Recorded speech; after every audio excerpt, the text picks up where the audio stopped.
Fundamental necessity of life is breath. ശ്വാസം ആണ് എന്ന് ആർക്കും അറിയില്ല.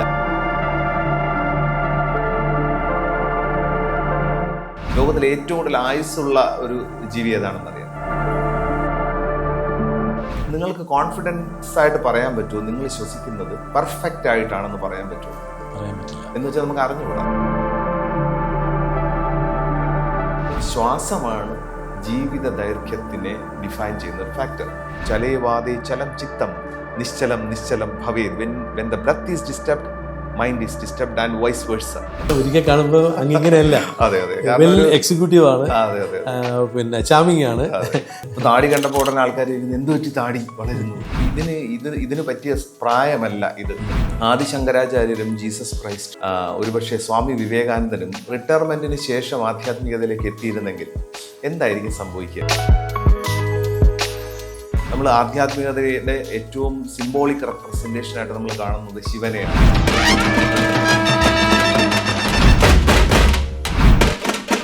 നോക്കിയാൽ അദ്ദേഹം ആധ്യാത്മികതയുടെ ഏറ്റവും വലിയ പ്രതീകമായി നിലനിൽക്കുന്ന സമയത്ത് തന്നെ അദ്ദേഹം ഒരു കുടുംബസ്ഥനും കൂടി.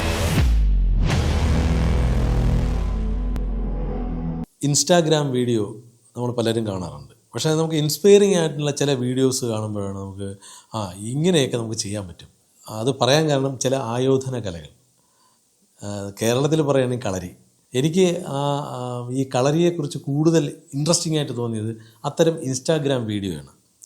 അപ്പോൾ അത്തരം സംഭവങ്ങൾ, അത്തരം സന്ദർഭങ്ങളും ഒരുപാട് കടന്നു വന്ന ഒരാളാണ് അദ്ദേഹം. ഒരുപാട് വീഡിയോ ചെയ്ത് അദ്ദേഹത്തിന് സോഷ്യൽ മീഡിയയിൽ സുപരിചിതമാണ്.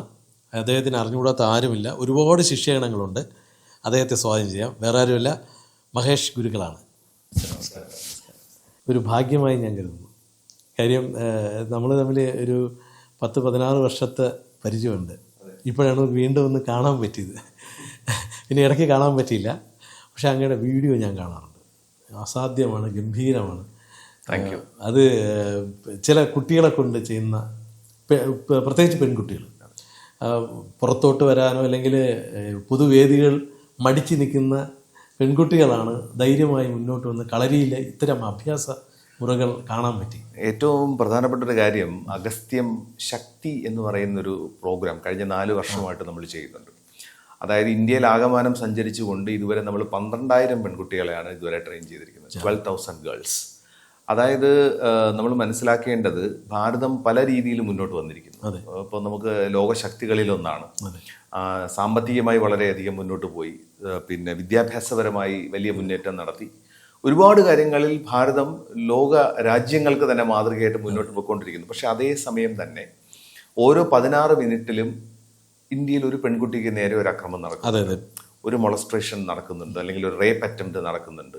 അത്തരത്തിലാണ് കേസുകൾ നിൽക്കുന്നത്. അപ്പം നമ്മൾ ആലോചിക്കേണ്ടത്, ഇത്രയും ഡെവലപ്ഡ് ആയിട്ടുള്ളൊരു രാജ്യത്ത് പോലും, ഇത് ഇന്ത്യയുടെ കാര്യം മാത്രമല്ല കേട്ടോ, ലോകത്തിൻ്റെ കണക്ക് നമ്മൾ എടുക്കുമ്പോൾ 1/3 പെൺകുട്ടികൾക്ക് നേരെ ഏതോ തരത്തിലുള്ള ഒരു മൊളസ്ട്രേഷൻ നടക്കുന്നത് ഒരു ആഗോള വിഷയമായിട്ടാണ് നമ്മൾ കാണേണ്ടത്. അപ്പം എന്തുകൊണ്ട് നടക്കുന്നു എന്ന് ചോദിച്ചു കഴിഞ്ഞാൽ ഏറ്റവും പ്രധാനപ്പെട്ട ഒരു കാര്യം, നമ്മുടെ വിദ്യാഭ്യാസ സമ്പ്രദായങ്ങളിൽ ഇത്തരം ഒരു സാഹചര്യത്തിനെ ഡീൽ ചെയ്യാനുള്ള ഒരു രീതിയിലുള്ള സിസ്റ്റവും പഠിപ്പിക്കുന്നില്ല എന്നുള്ളതാണ് ഏറ്റവും പ്രധാനപ്പെട്ട കാര്യം. പെൺകുട്ടികളുടെ കാര്യം മാത്രമല്ല, ആൺകുട്ടികളുടെ കാര്യത്തിൽ ഇതുണ്ട്. കേരളത്തിലെ ഇന്ത്യയിലേക്ക് പഠന നിലവാരമൊക്കെ നമുക്കറിയാം. നമുക്ക് ഏത് രീതിയിൽ നമ്മളെ വഴിതിരിച്ചു വിട്ടെന്നും ചരിത്രവുമായിട്ട് നമുക്ക് യാതൊരു ബന്ധമില്ലാത്ത രീതിയിലാണ് പാഠ്യപദ്ധതികൾ വന്നതും. പക്ഷെ അതുകൊണ്ട് തന്നെ നമ്മൾ ഒരുപാട് പിന്നിലേക്കും പോയി. നമ്മളെ സ്വത്വത്തെ മനസ്സിലാക്കാതെ പിന്നിലേക്ക് പോയി. പക്ഷേ ഇപ്പോൾ അങ്ങേപോലുള്ള ഗുരുക്കന്മാർ വന്ന് നമ്മളെന്താണ് നമ്മുടെ സോൾ എന്താണ് എന്നൊക്കെ കാണിച്ചിരുന്ന കുറേ കാര്യങ്ങൾ വീഡിയോയിലൂടെ എനിക്ക് കാണാൻ പറ്റും. എങ്ങനെയായിരുന്നു അങ്ങയുടെ ഈ ജീവിതത്തിൻ്റെ തുടക്കം, ഈ ആത്മീയ അങ്ങനെ അടുത്ത് നിൽക്കുമ്പോൾ തന്നെ ഒരു പോസിറ്റീവ് എനർജി, വൈബ്രേഷൻ, എനിക്കൊരു സന്യാസിതുല്യനായ ഒരാൾ വന്നിരിക്കുന്ന ഒരു ഫീൽ എനിക്കുണ്ട്. അങ്ങയുടെ സംസാരിക്കുമ്പോഴും നോട്ടവും വാക്കും ഒക്കെ അങ്ങനെയാണ്. നമുക്ക് ആത്മീയതയെക്കുറിച്ച് ഒരുപാട് തെറ്റിദ്ധാരണകളുള്ള ഒരു രാജ്യമാണ് നമ്മുടേത്. പ്രത്യേകിച്ച് ആധ്യാത്മികത എന്ന് കേൾക്കുമ്പോൾ നമ്മൾ മനസ്സിലാക്കുന്നത് ആദ്യം തന്നെ നമുക്ക് അതിലെ ലിമിറ്റേഷൻസിനെ കുറിച്ചാണ് നമ്മൾ സംസാരിക്കുന്നത്. എന്തൊക്കെ ചെയ്യാൻ പാടില്ല, വളരെ സിമ്പിളായിട്ട്. ഇപ്പോൾ അതുപോലെ തന്നെ ആധ്യാത്മികതയ്ക്ക് ഒരു പ്രായമുണ്ടെന്നുള്ളൊരു ധാരണ നമുക്ക് പൊതുവേ ഉണ്ട്.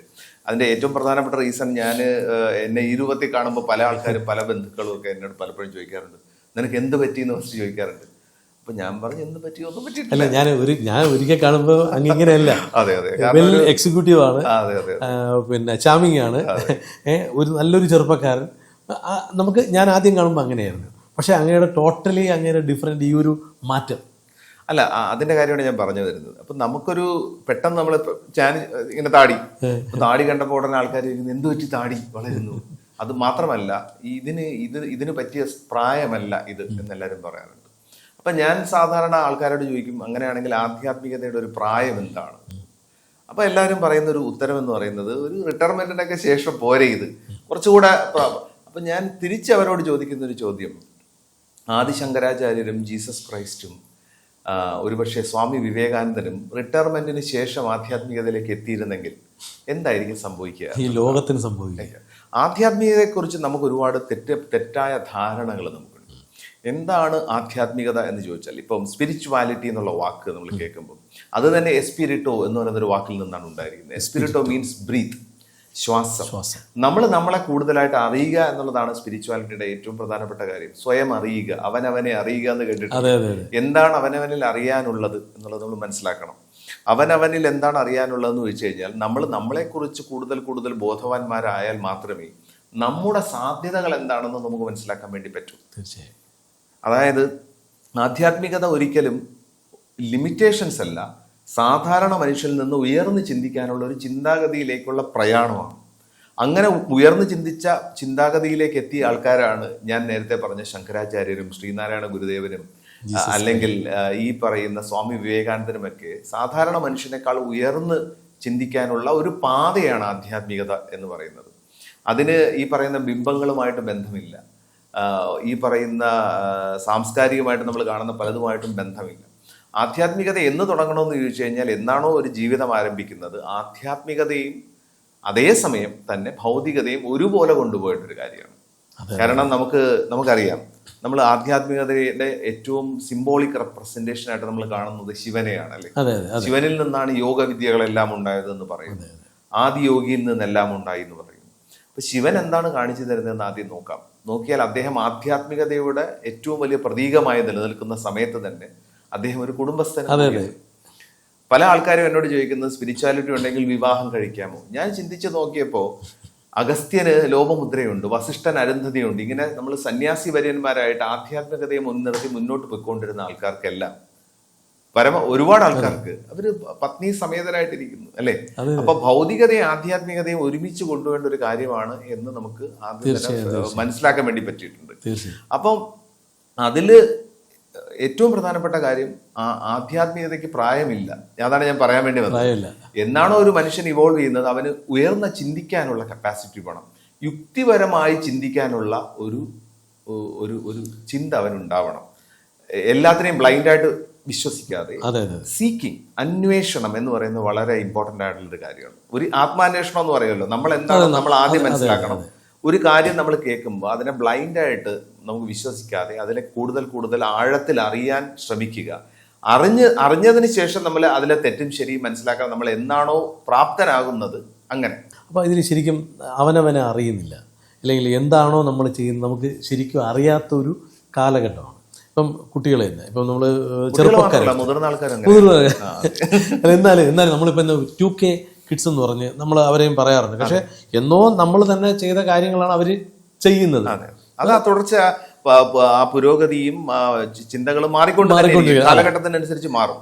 പക്ഷെ നമ്മളെ മറക്കുക എന്ന് പറയുന്നതിന്റെ ഒരു പോയിന്റ് ഞാൻ പറയാം, വളരെ സിമ്പിൾ ആയിട്ടുള്ള ഒരു പോയിന്റ്. എന്താണെന്ന് വെച്ച് കഴിഞ്ഞാൽ, ഇപ്പൊ നമ്മൾ പല IIT-കളിലും ക്ലാസ്സുകൾ എടുക്കാൻ പോയിട്ടുണ്ട്. IIT ഇൻഡോർ, ഖരഗ്പൂർ, റൂർക്കി, ഇപ്പൊ റോപ്പാർ, പഞ്ചാബിലുള്ള റോപ്പാറിൽ നമ്മൾ പോയിരുന്നു. IIT എന്ന് പറഞ്ഞാൽ ഇന്ത്യയിലെ ഏറ്റവും ക്രീം മൈൻഡ് ഏറ്റവും ബുദ്ധിമാന്മാരായ ആൾക്കാരാണ് അവിടെ ഇരിക്കുന്നത്. പല ഒഫീഷ്യൽസിനെ നമ്മൾ പഠിപ്പിച്ചു. ഇന്ത്യൻ ആർമിയെ പല രീതിയിൽ പഠിപ്പിച്ചിരുന്നു. കസ്റ്റംസ് നാർക്കോട്ടിക്സിനെ പഠിപ്പിച്ചിരുന്നു. അപ്പൊ ഇങ്ങനെ പല മേഖലകൾ, IT കമ്പനികളിൽ പോയി. പക്ഷെ അവിടെയെല്ലാം ഞാൻ ആദ്യം ചോദിക്കുന്നൊരു ചോദ്യമുണ്ട്, what is the fundamental necessity of life? ജീവിതത്തിന്റെ അടിസ്ഥാനപരമായിട്ടുള്ള നെസസിറ്റി എന്താണ് എന്നുള്ളൊരു ചോദ്യം. ഒന്നുകിൽ അത് ഫുഡ്, ഷെൽട്ടർ, അല്ലെങ്കിൽ ക്ലോത്തിങ്, ഇങ്ങനെയാണ്. റോട്ടി കപ്പട മക്കാൻ എന്ന് ഹിന്ദി പറയുന്ന പോലെ ഈ 3 കാര്യങ്ങളാണ് നമ്മൾ ഇമീഡിയറ്റ്ലി പറയുന്നത്, ഫുഡ് ആൻഡ് ഷെൽട്ടർ. ചില ആൾക്കാർ പറയും പീസ് ഓഫ് മൈൻഡ് എന്നൊക്കെ. Fundamental necessity of life is breath, ശ്വാസം ആണ് എന്ന് ആർക്കും അറിയില്ല എന്നുള്ളതാണ് നമ്മുടെ വിദ്യാഭ്യാസ സമ്പ്രദായത്തിൻ്റെ ഏറ്റവും അടിസ്ഥാനപരമായിട്ടുള്ള ഒരു പോയിന്റ്. അതിൽ നമ്മൾ മനസ്സിലാക്കേണ്ട ഒരു കാര്യം, ഈ നെസസിറ്റി ഓഫ് ലൈഫ് ബ്രത്ത് ആകുമ്പോൾ, ഇപ്പം ഞാൻ വീണ്ടും ചോദിക്കുന്ന ഒരു ചോദ്യം, ശ്വസിക്കാറുണ്ടോ എന്ന് ചോദിച്ചാൽ ശ്വസിക്കാറുണ്ട്. പക്ഷേ നിങ്ങൾക്ക് കോൺഫിഡൻസ് ആയിട്ട് പറയാൻ പറ്റുമോ നിങ്ങൾ ശ്വസിക്കുന്നത് പെർഫെക്റ്റ് ആയിട്ടാണെന്ന് പറയാൻ പറ്റുമോ? പറയാൻ പറ്റില്ല. എന്ന് വെച്ചാൽ നമുക്ക് അറിഞ്ഞുകൂടാ, അറിയില്ല, നമ്മൾ ശ്രദ്ധിച്ചിട്ടില്ല. എങ്ങനെ എന്റെ ശ്വാസഗതി ഞാൻ ശ്രദ്ധിച്ചിട്ടില്ല. അപ്പൊ ഇതാണ് ആദ്യം നമ്മൾ അറിയാനുള്ള ഒരു മാർഗം എന്ന് പറയുന്നത്. നമുക്ക് ശരിക്കും പറഞ്ഞാൽ നമ്മൾക്ക് പ്രോപ്പറായിട്ട് ശ്വസിക്കാൻ അറിയില്ല. അപ്പൊ ശ്വസിക്കുന്നത് കൊണ്ട് എന്ത് ഗുണം എന്ന് ചോദിച്ചു കഴിഞ്ഞാൽ, നമ്മൾ ബ്രെത്ത് പെർ മിനിറ്റ് എന്ന് പറഞ്ഞൊരു കോൺസെപ്റ്റ് ഉണ്ട്. ഒരു മിനിറ്റിൽ നിങ്ങൾ എത്ര തവണ ശ്വസിക്കുന്നു എന്നുള്ളതാണ് നിങ്ങളുടെ ആയുസ്സിനെ ഡിഫൈൻ ചെയ്യുന്ന ഒരു ഫാക്ടർ. അതായത് നിങ്ങളൊരു എലിയെ എടുക്കുകയാണെങ്കിൽ ഒരു മിനിറ്റിൽ 180 പ്രാവശ്യം ശ്വസിക്കും. ബ്രെത്ത് പെർ മിനിറ്റ് 180 ആണ്. അതിൻ്റെ life span is equal to 2 years ആണ്, 2 വർഷം.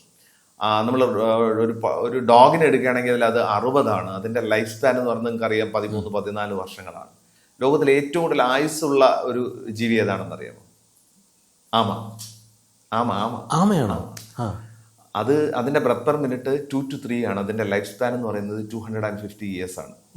അപ്പം ശ്വാസമാണ് ജീവിത ദൈർഘ്യത്തിനെ ഡിഫൈൻ ചെയ്യുന്ന ഒരു ഫാക്ടർ. തീർച്ചയായും ശ്വാസമാണ് നിങ്ങളുടെ മനസ്സിനെ കൺട്രോൾ ചെയ്യുന്നത്. നമുക്കൊരു ഓട്ടോണോമസ് നെർവ് സിസ്റ്റം ഉണ്ട്, പാരാസിമ്പതറ്റിക്, സിമ്പതറ്റിക് നെർവ് സിസ്റ്റം. നമ്മുടെ എല്ലാ ഇമോഷനുകളെയും മാനേജ് ചെയ്യുന്ന ഈ നെർവ് സിസ്റ്റമാണ്. അതിനെ മാനേജ് ചെയ്യുന്നത് ബ്രത്താണ്.